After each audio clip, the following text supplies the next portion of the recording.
चलिए आप लोग तैयार हैं? पेज नंबर 33, पृष्ठ संख्या 33। पृष्ठ संख्या 33 उन्मुखीकरण में है। कद्दू जी की चली बारात, हुई बतासों की बरसात। कद्दू जी की चली बारात, हुई बतासों की बरसात। बैगन की गाड़ी के ऊपर बैठे कद्दू राजा। सलजम और प्याज ने मिलकर खूब बजाया बाजा।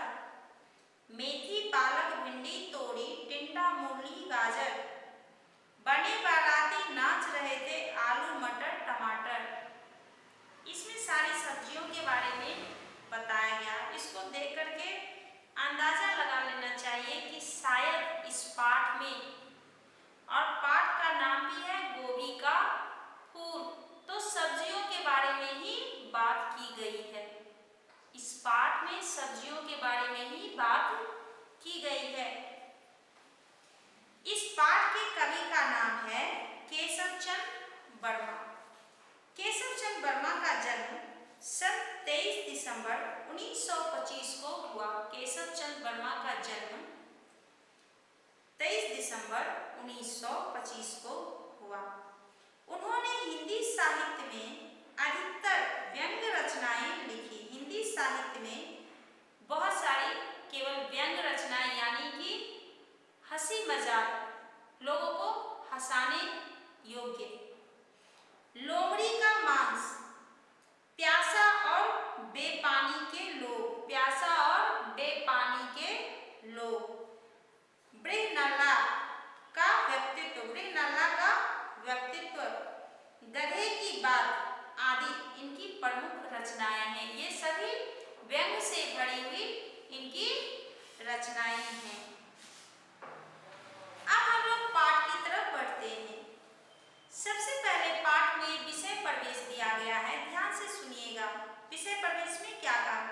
हास्य एक ऐसा सागर है जहां सारे दुखों, कड़वे अनुभव, सारी उलझने डुबोकर मन का बोझ हल्का किया जा सकता है। ऐसे भी कहा जाता है कि हंसने से उम्र बढ़ती है। लोगों को हमेशा खुश रहना चाहिए, चाहे वो दुख हो चाहे सुख हो।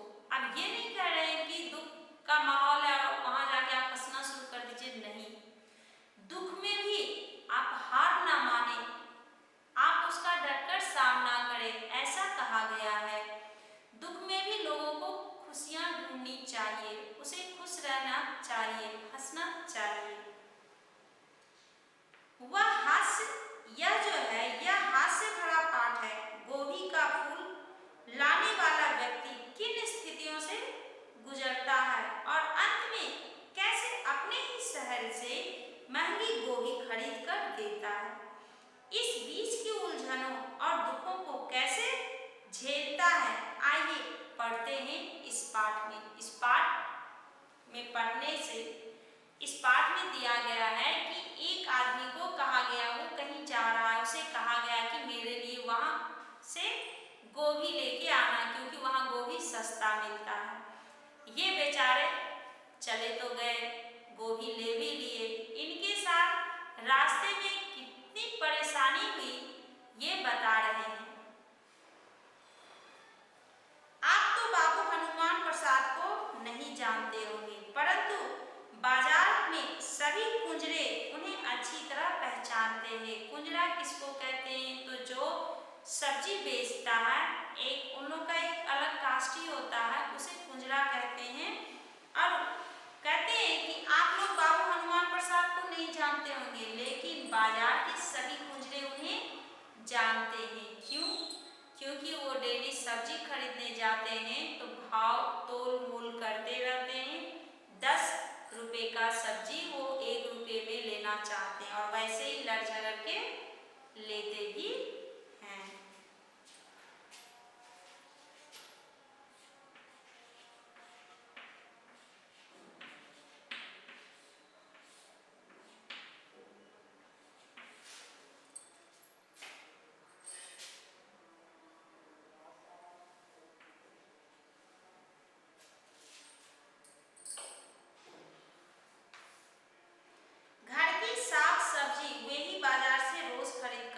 जाते हैं। हरे धनिये की गड्डी, पैसे पैसे या 2 पैसे की 3 लेना, पैसे पैसे या 2 पैसे की 3 लेना, सर्जन को पत्ते तुड़वाकर तुड़वाने का आग्रह करना, आलू छांट छांट कर चढ़वाना, सरा कुम्हाड़ा दूसरे दिन कटा हुआ वापस कराना और अरबी धुलवाकर मिट्टी हटाकर लेना आदि अनेक ऐसी बातें हैं जिनके कारण सब्जी मंडी का हर कुंजरा उन्हें पहचानता है। कहते हैं कि सर्जन के पत्ते को तुड़वाकर वो लेते थे। जैसे गोभी लेने जाएंगे तो उसमें डंठल लगा हुआ है, तो डंठल को कटवाकर तब कहते थे कि अब इसको तौलो, अब इसका रेट बोलो। उसके बाद वो क्या करते थे कि अरबी, उसमें मिट्टी लगा हुआ रहता है, उसको धुलवा कर लेते थे। कुम्हाड़ा, अब आप कहो कि कुम्हाड़ा क्या होता है, तो वो आप लोग यहाँ पे देखते हैं कि घरों के आगे वो दरवाजे के पास उसको फोड़ देते हैं, उसी को कुम्हाड़ा बोलते हैं। अगर वो सड़ा हुआ निकल जाता है, दूसरे दिन उस सब्जी वाले के पास जाके उसे वापस दे देते, दूसरे ही दिन वो उसे जाकर वापस दे देते, इसलिए सभी गुजरे उन्हें पहचानते हैं।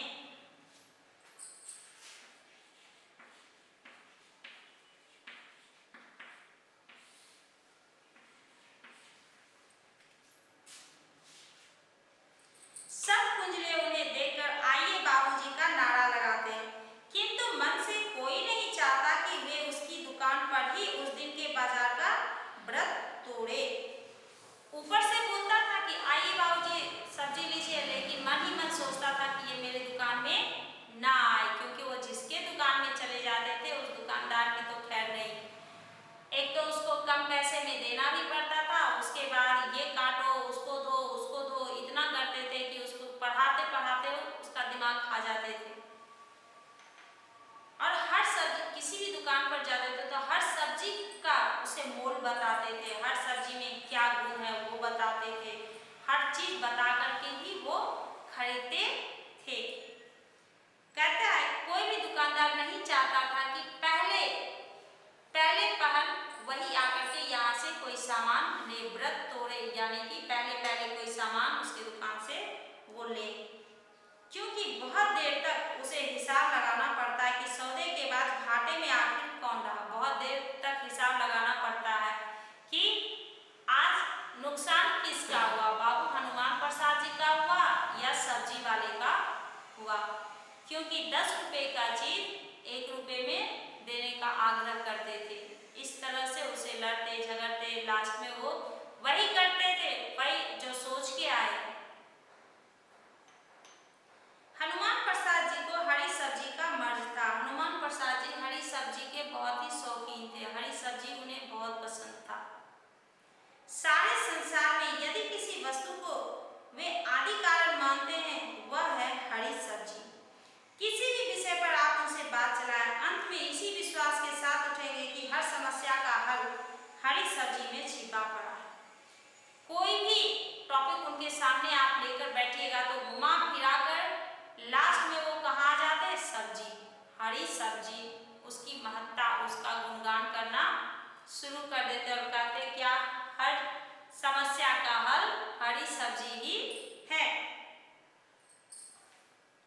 किस सब्जी में कितने विटामिन होते हैं, कितना लोहा होता है, कितना चूना, कितना कत्था, कितनी लकड़ी, कितना ईंट, कितना गाढ़ा वगैरह होता है, इसका जैसा विशद ज्ञान उनको है वैसा किसी पोस्ट मास्टर को अब तक निकले हुए डाक टिकटों के बारे में भी ना होगा। कहते हैं इस चीज का सब्जी में कितना क्या है, उसका ज्ञान इनको जितना है उतना पोस्ट मास्टर जो डेली जाकर के पत्र निकालता है उसको भी टिकट के बारे में पता नहीं है। टिकटों के बारे में कौन सा टिकट किस लिए इस्तेमाल करते हैं उसे वह भी नहीं मालूम है। उतनी जानकारी बाबू हनुमान प्रसाद जी को सब्जी के बारे में है। हनुमान प्रसाद जी को ताजमहल का रेप्लिका भेंट कीजिए तो वे बुरा मान सकते, परंतु इसके बजाय यदि आप उन्हें 1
मौसमी तरकारी की फरमाइश पे कर देते हैं। उस मौसम में जो सब्जी होता है उसकी फरमाइश कर देंगे कि जा रहे हो तो मेरे लिए लेकर आना।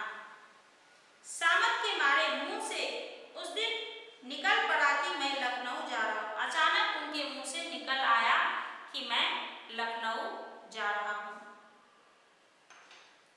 छूटते ही बाबू हनुमान प्रसाद बोले, अरे भाई वर्मा साहब, आप लखनऊ जा रहे हैं तो हमारे लिए 4 फूल गोभी लेते आइएगा। अभी यहाँ गोभी का अच्छा फूल मिलता नहीं, सुना है लखनऊ में 2-2 आने में अच्छे फूल मिल जाते हैं। अब देखिए वो क्या कहते हैं कि सुनने में आप लखनऊ जा रहे हैं तो एक काम कीजिए, वहां से 4 फूल गोभी मेरे लिए लेते आइएगा, क्योंकि यहाँ पर अभी अच्छे फूल नहीं मिलते, यानी फूल गोभी जो है वह अच्छा नहीं मिलता है। लखनऊ में 2-2 आने में अच्छे फूल मिल जाते हैं। लखनऊ में 2-2 आने के अच्छे फूल मिल जाते हैं। मैंने हाँ या ना कहा हो, इसके पहले ही उन्होंने अठन्नी मेरे हाथ में रख दी। इनके हाँ या ना बोलने से पहले उनके हाथ में उन्होंने अठन्नी रख दी और मुझे अकेले में ले जाकर बोले, देखिए वर्मा जी, पता नहीं आपने कभी साग सब्जी खरीदी है कि नहीं, फूल जरा गठा हुआ लीजिएगा। फूल जो है वह गठा हुआ लीजिएगा। बिखरा हुआ फूल जल्दी खराब हो जाता है और देखिए अक्सर उस पर झाई पड़ जाती है, उस पर ग्रीन कलर का वो कुछ हो जाता है ऊपर से। तो वही वो कह रहे हैं कि अक्सर उस पर झाई पड़ जाता है, वो मत लीजिएगा। गठा हुआ फूल लीजिएगा, फैला हुआ नहीं, जो कि एकदम घट रहता है वो फूल लीजिएगा। बहुत से गोभी वाले पत्ते निकाल लेते हैं, वे पत्ते ना निकालने पाए। अब वो कहते हैं कि पत्ते वो निकालने ना पाए क्योंकि उतना दूर से लेके आइएगा तो पत्ता उसमें रहना चाहिए। पूरी गोभी लीजिएगा, जो कैलोरी होती है पत्तों में वह फूल में तो होती ही नहीं है। कहते हैं जो कैलोरी पत्तों में होती है वह फूल में कहाँ होती है।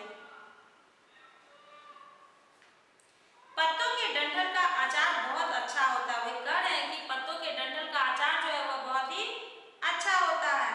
उसकी सब्जी तो आपने खाई ही ना होगी। वो कहते हैं कि पत्तों के डंठल का अचार बहुत ही अच्छा होता है, उसकी सब्जी तो आप कभी खाए ही नहीं होंगे। लौट कर आइए तो खिलाऊं। जरा सी मध्यम आंच पर पाव भर पानी में उबाल कर नमक मिर्च डालकर खाइए तो देखिए लाल लाल कल्ले निकल आएंगे। कल्ले यानी गाल, लाल लाल हो जाएगा, इतने मोटे हो जाइएगा, वो बता रहे हैं।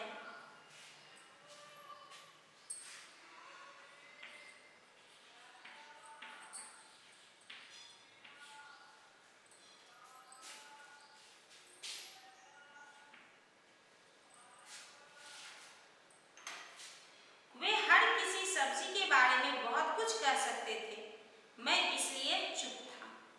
वे सांस लेकर फिर बोले, अच्छा सुनिए, फूल में कभी कभी छोटे छोटे कीड़े लग जाते हैं, उसे जरा झड़वा कर लीजिएगा। अब देखिए, एक तो वो फूल लाने के लिए कह रहे हैं, ऊपर से इतना उनको बोल रहे हैं कि वो परेशान हो जाते हैं। कह रहे हैं कि अक्सर गोभी के फूल में छोटे छोटे कीड़े हो जाते हैं। आप एक काम कीजिएगा, उनको झड़वा कर लाइएगा ताकि उसमें कीड़े ना हो। अगर उसमें कीड़े रहेंगे तो वो तुरंत बहुत जल्दी ही खराब हो जाएगा। पानी में भीगा हुआ फूल न लीजिएगा। आप कहते हैं कि पानी में जो फूल भीगा हुआ उसे आप नहीं लीजिएगा, बड़ी जल्दी खराब हो जाता है। अच्छे गोभी के फूल में कच्चे हो तो भी विटामिन डी, ए, बी काफी रहता है। उनको हर सब्जी के बारे में पता है कि किस सब्जी में कौन सा विटामिन पाया जाता है। मैंने उन्हें याद दिलाया कि यदि मैं गोभी के फूल का पूरा महात्म्य सुनकर गया तो गाड़ी छूटेगी, नौकरी छूटेगी और गोभी का फूल भी छूट जाएगा। सब पर संकट की बात सुनकर हनुमान प्रसाद ने मुझे छोड़ दिया। अंत में उन्हें याद दिलाना पड़ा कि अगर आपकी पूरी कहानी सुनने के लिए बैठ गए तो शायद मेरी नौकरी चली जाएगी, मेरी गाड़ी भी छूट जाएगी और आपका गोभी का फूल भी छूट जाएगा। तब जाकर हनुमान प्रसाद जी ने उन्हें छोड़ दिया, उन्हें जाने दिया। महात्म्य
लेकर सफर करने वाला मैं अपने ढंग का अकेला ही मुसाफिर दिखाई पड़ रहा था। कहते हैं कि प्लेटफॉर्म पर हाथ में एक अदद खूबसूरत अटैची, बहुत ही अच्छा अटैची, जो कि एक अच्छा काम करने वाला आदमी जो होता है उसके पास रहता है। तो उनके पास अब गोभी का झावा था। तो लोग देखेंगे तो मजाक उड़ाएंगे।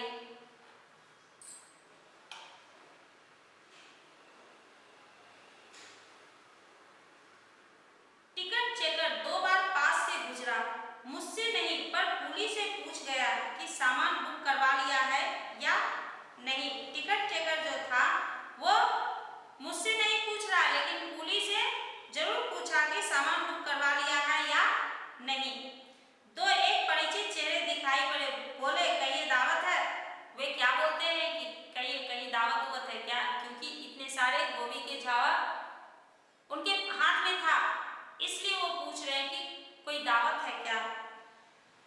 संजीदगी से जवाब देता हुआ मैं प्लेटफॉर्म पर बढ़ती हुई भीड़ और अपनी गोभी के झावे को देख रहा था। कुली चढ़ाने